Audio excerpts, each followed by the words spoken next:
संत श्री गजानन महाराज प्रकट दिन सोहळा आणि श्री यशवंतराव भाऊराव पाटील पुण्यतिथीनिमित्त कसबा बावड्यातील श्री ज्ञानेश्वर मंडपमध्ये श्री गजानन महाराज भक्त मंडळ आणि श्री ज्ञानेश्वर माऊली भजनी मंडळातर्फे विविध कार्यक्रमांचं आयोजन करण्यात आले।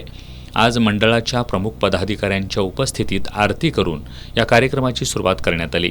8 फेब्रुवारीपर्यंत विविध कार्यक्रम सुरू राहणार आहेत। 7 फेब्रुवारीपर्यंत रोज दुपारी 4 ते सायंकाळी 7 पर्यंत मनमोहनजी महाराज गिरी यांची श्रीमद भागवत कथा हा कार्यक्रम होणार आहे। यामध्ये भगवान श्रीकृष्णांच्या अवतारांच्या कथांचा समावेश आहे।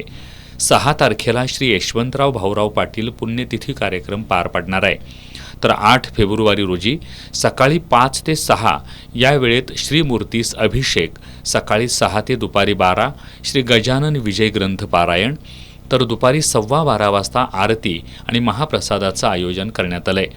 6 आणि 8 फेब्रुवारीच्या कार्यक्रमास सौ शांतादेवी डी पाटील आणि आमदार सतेज डी पाटील उपस्थित राहणार आहेत।